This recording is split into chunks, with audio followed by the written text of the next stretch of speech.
بسم اللہ الرحمن الرحیم۔ السلام علیکم۔ آج میں آپ کے لیے ایک انوکھی اور پراسرار کہانی لے کر آئی ہوں۔ امید کرتی ہوں کہ آپ کو پسند آئے گی۔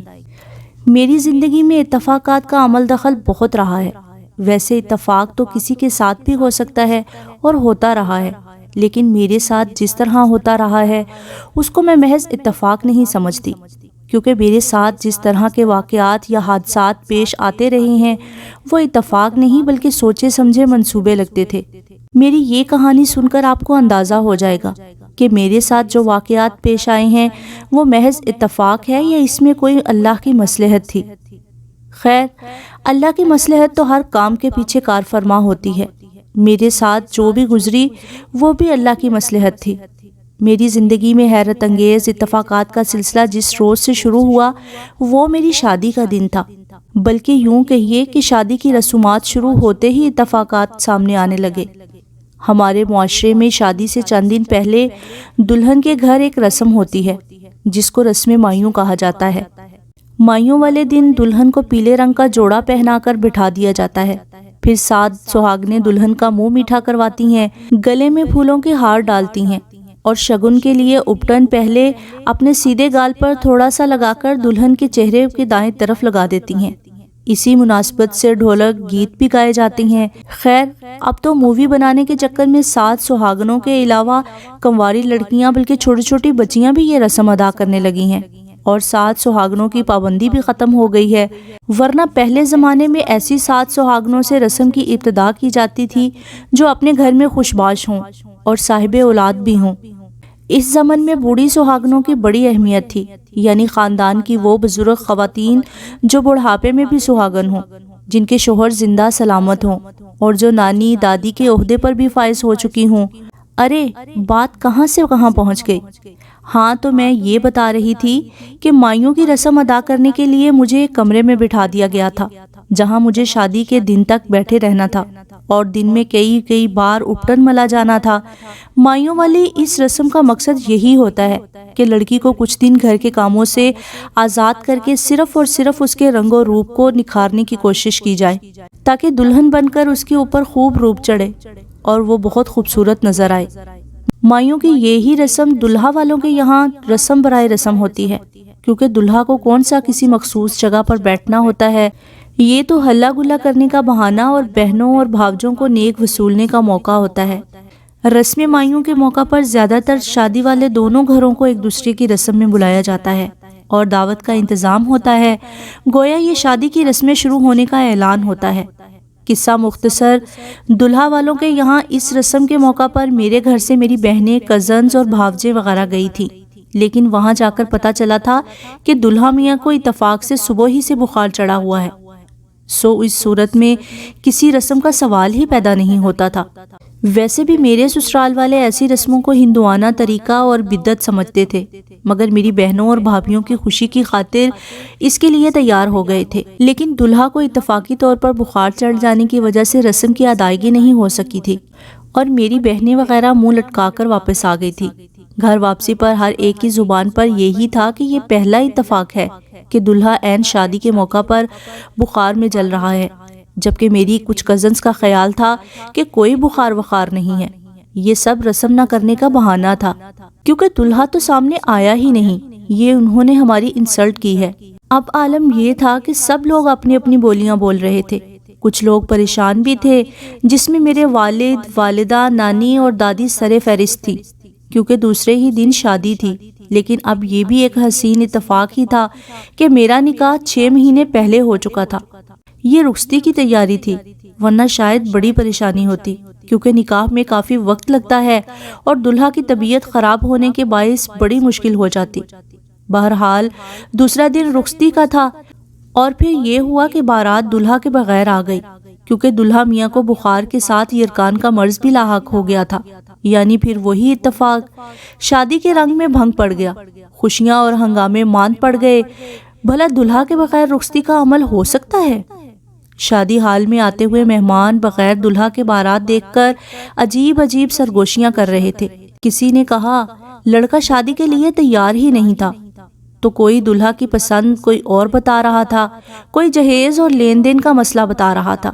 غرض کے لوگ اپنی طرف سے جو دل میں آ رہا تھا بلا تکلف اظہار کر رہے تھے، مگر دلہا کی والدہ یعنی میری ساس نے سب کو سمجھایا کہ طبیعت زیادہ خراب ہونے کی وجہ سے دلہا کو بارات کے ساتھ نہیں لایا گیا، مگر رخصتی کے وقت ضرور بلوا لیا جائے گا، ویسے بھی نکاح تو ہو ہی چکا ہے۔ یوں لوگوں کی زبانیں بند ہوئیں۔ کھانے وغیرہ سے فارغ ہونے کے بعد جب مجھے سٹیج پر لایا گیا تو اس سے ذرا پہلے دلہا صاحب بھی تشریف لا چکے تھے، لیکن بیماری کے بہانے کوئی رسم نہیں ہو سکی تھی۔ سالیوں کا دلہا کو پان کھلانے، جوتا چرانے اور نیک وصولنے کا ارمان دل میں ہی رہ گیا تھا، یعنی جیسے ہی مجھے سٹیج پر لایا گیا اسی وقت رخصتی کے لیے کھڑا کر دیا گیا۔ میری سب کزنز، دوستیں اور بھابیاں ہنسی ہنسی میں کہہ رہی تھیں یہ پہلی دلہن ہے جو اپنی ناز برداری اٹھوانے کی بجائے شادی کے پہلے ہی دن دلہا کی تیمارداری کرے گی۔ پھر وہی اتفاق ہوا، سسرال میں نہ منہ دکھائی کی رسم ہوئی، نہ کھیر کھلائی کی اور نہ ہی سلامی ملی۔ دلہا میاں تو اپنے کمرے میں جا کر ایسے بے سدھ ہوئے کہ ساری رات ان کے ماتھے پر ٹھنڈی پٹی مجھے ہی رکھنی پڑی اور ٹائم دیکھ کر دوا کھلانی پڑی۔ اور یہ اتفاق بھی مجھ دلہن کے ساتھ ہی ہوا کہ شادی کی پہلی رات میرے کمرے میں میری نند بھی ساتھ ہی رہی تھی، اور ہاں، ان کی بیماری کے پیش نظر ولیمہ بھی ملتوی ہو گیا تھا۔ ان کی صحت یابی میں تقریباً 1 مہینہ لگ گیا تھا، اور میرے ساتھ وہی ہوا تھا جو میری بہنوں، بھابیوں اور دوستوں نے کہا تھا، یعنی یہ پہلی دلہن ہوگی جس کی سسرال میں پذیرائی کی بجائے اس کو دلہا کی خدمت کرنی پڑے گی۔ ظاہر ہے یہ سب میرے ساتھ اتفاق ہی تو ہوا تھا۔ اس کے بعد تو اتفاق نے گویا میرا گھر دیکھ لیا تھا۔ میرے ساتھ ہر وقت اتفاقی طور پر عجیب و غریب حالات پیش آنے لگے تھے۔ زیادہ تر کوئی نہ کوئی اتفاق اس وقت ہوتا جب ہم میاں بیوی خوشگوار موڈ میں تنہا ہوتے، اور جب بھی کوئی اچھی، محبت بھری یا ہنسی مذاق کی بات ہوتی، اس وقت غیر محسوس طریقے پر ایسا لگتا جیسے کوئی اور بھی ہمارے درمیان موجود ہے۔ میرے شوہر کا چہرہ فک ہو جاتا، ان کی رنگت پیلی پڑ جاتی، اور مجھے بھی ایک عجیب بے چینی اور خوف محسوس ہوتا۔ پھر میرے شوہر کی طبیعت اچانک بگڑ جاتی، اور اس کے بعد کئی دنوں تک ان کی طبیعت خراب رہتی، اور وہ بہت نڈھال اور کمزور لگنے لگتے۔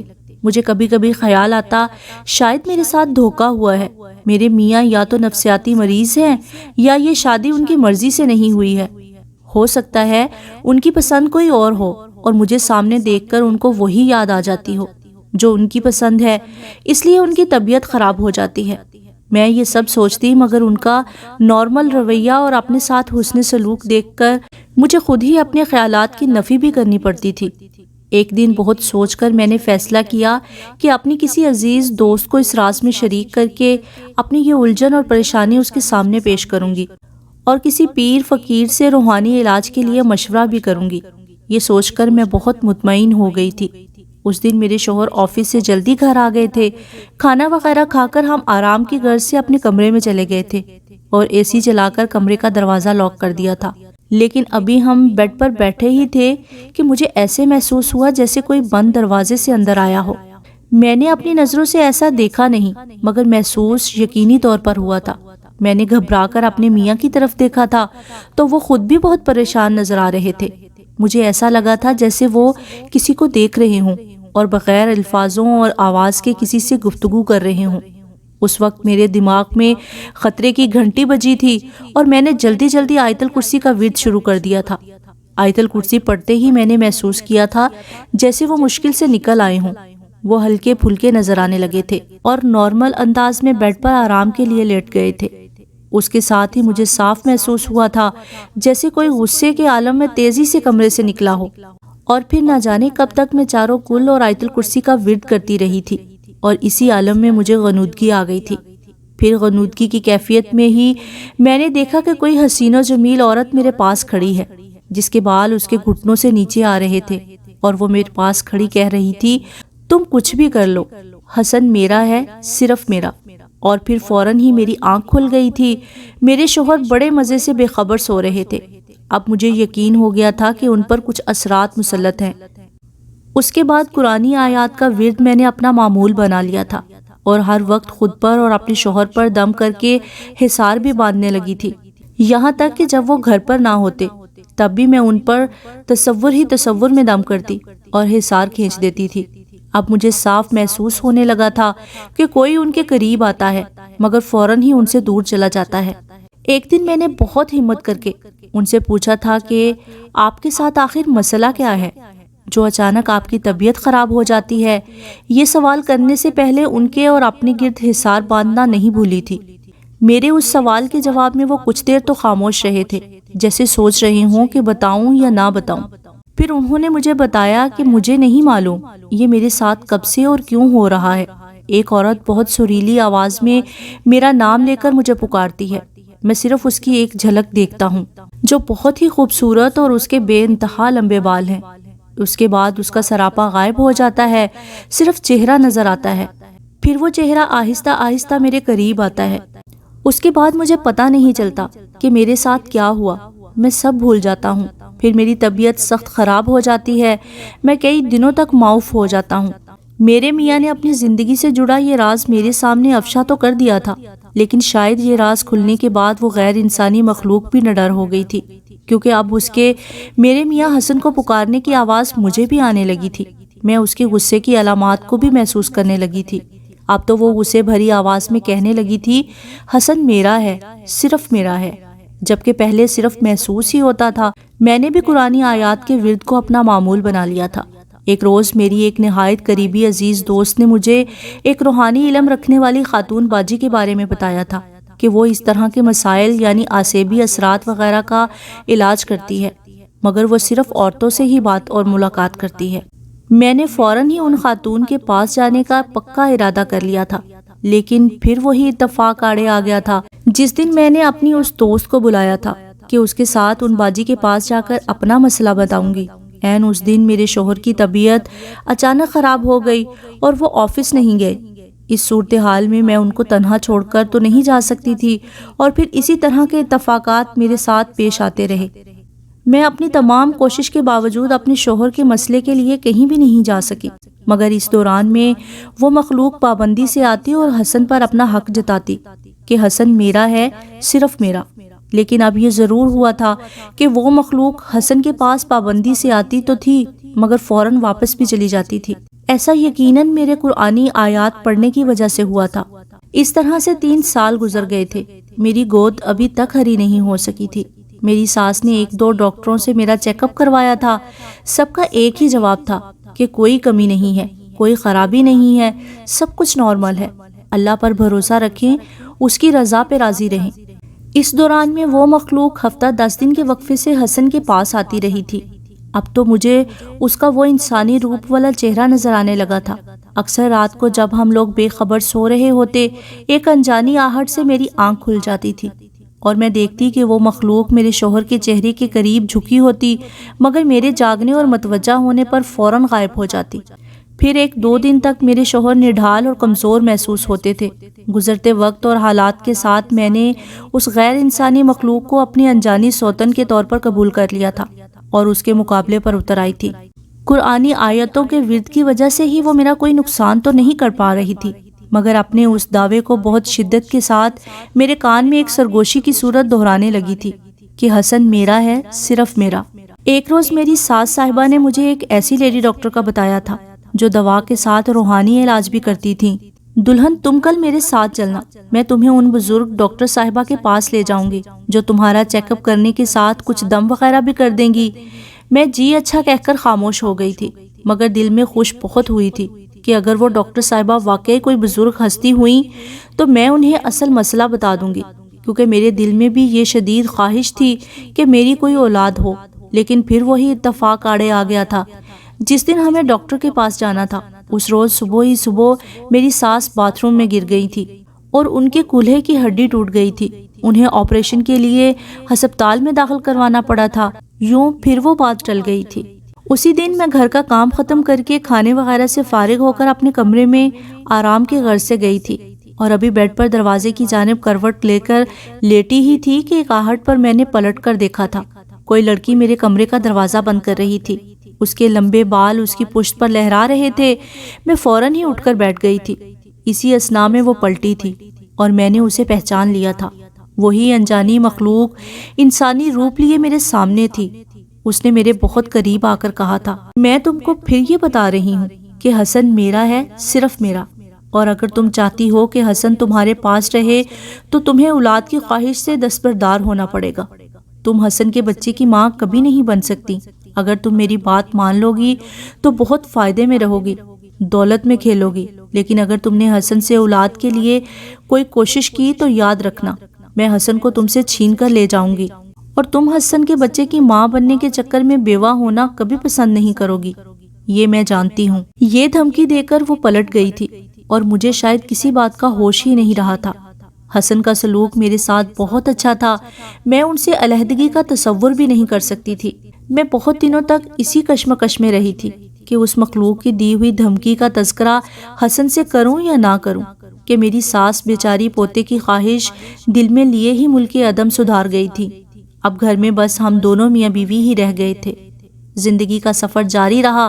اس دوران میری حسن سے اولاد کے موضوع پر کبھی بات نہ ہوئی، نہ کبھی انہوں نے اس کا تذکرہ کیا۔ جب سے میری اس مخلوق سے وہ دھمکی کی صورت آخری بات ہوئی تھی، وہ بہت مصروف رہنے لگے تھے۔ حیرت انگیز طور پر ان کی بہت زیادہ ترقی بہت اونچی پوسٹ پر ہو گئی تھی، بہت اعلیٰ تنخواہ کے ساتھ کافی مہارت بھی ملی تھی۔ پھر ہم نے عزیز آباد کا 120 گز والا گھر چھوڑ کر ڈیفینس میں ایک بڑا شاندار بنگلہ لے لیا تھا، اور پھر میری زندگی میں ایک اور اتفاق ہوا۔ اس کو میں حسین اتفاق کہوں گی، کیونکہ اس نے میرے ممتا کے جذبے کو تسکین دی تھی۔ میری ساس کے رشتے کی ایک بھتیجی کا انتقال بچے کی پیدائش کے دوران ہو گیا تھا۔ اتفاق سے اس کے شوہر کا انتقال بھی چند ماہ پہلے ہی ہوا تھا، اور یہ اس کا پہلا بچہ تھا۔ نو مولود ایک بچی تھی، بہت پیاری سی۔ چونکہ اس کا کوئی سگا رشتہ دار نہیں تھا، اس لیے اس بچی کو یتیم خانے میں داخل کرنے کا فیصلہ ہوا، مگر میں نے حسن سے مشورہ کر کے اس بچی کو گود لے لیا تھا۔ ہم نے اس بچی کا نام ارمان رکھا اور اس کی پرورش میں جی جان سے لگ گئے۔ حسن بھی اس کو اپنی سگی اولاد کی طرح پیار کرنے لگے۔ دیکھتے ہی دیکھتے وہ بچی بڑی ہو گئی۔ ہم نے اس کو کسی چیز کی کمی محسوس نہیں ہونے دی، اور نہ کبھی اس کو یہ پتا چلا کہ وہ ہماری لے پالک ہے۔ اور پتا چلتا بھی کیسے؟ اس کی ولدیت کے خانے میں حسن کا نام لکھا تھا۔ جی ہاں، اس کے حقیقی باپ کا نام حسن ہی تھا۔ اب آپ اس اتفاق پر حیران نہ ہوں، کیونکہ مزید حیرت انگیز اتفاق یہ بھی ہے کہ اس کی ماں کا نام بھی راحت ہے، یعنی میرا۔ اس کو گود لینے والی ماں کا نام بھی راحت ہے نا اتفاق؟ ہم نے اس بچی ارمان کو اعلیٰ تعلیم دلوانے کے ساتھ بہترین اخلاق اور دینی تعلیم بھی دلوائی، اور ایک اچھا رشتہ دیکھ کر اس کی مناسب وقت میں شادی کر دی۔ اب اس کے بچوں کو نواسا نواسی سمجھ کر اس سے بھی زیادہ پیار کرتے ہیں۔ حسن اب ریٹائر ہو چکے ہیں اور تیزی سے بڑھاپے کی طرف بڑھ رہی ہیں۔ میرا بھی اب بڑھاپا ہی ہے، لیکن وہ مخلوق نادیدہ ہستی اور میری انجانی سوکن اب بھی حسن کے پاس آتی ہے، اور اس کے آنے کے بعد حسن کی طبیعت اب بھی خراب ہو جاتی ہے، لیکن اب مجھے اس سے بالکل ڈر نہیں لگتا ہے۔ قرآن کی تلاوت اور قرآنی آیات اب بھی میرے ورد زباں ہیں، مگر اب میں یہ سب اس مخلوق کو بھگانے کی نیت سے یا اس سے ڈر کر نہیں کرتی۔ میں نے اپنی سوکن کو دل سے قبول کر لیا ہے۔ اب مجھے معلوم ہوا ہے کہ محبت کا جذبہ ہر مخلوق کے دل میں موجزن ہوتا ہے، حتیٰ کہ جانور بھی محبت کی زبان سمجھتے ہیں اور محبت کا جواب محبت سے دیتے ہیں۔ میری انجانی سوکن کو میرے شوہر سے واقعی محبت ہے، اس لیے اس نے مجھے یا ان کو کوئی نقصان نہیں پہنچایا۔ اور ہاں، اب مجھے اس بات کا بھی یقین ہو گیا ہے کہ میرے ساتھ اتفاقی واقعات یا حادثات اسی مخلوق کا کرشمہ ہے۔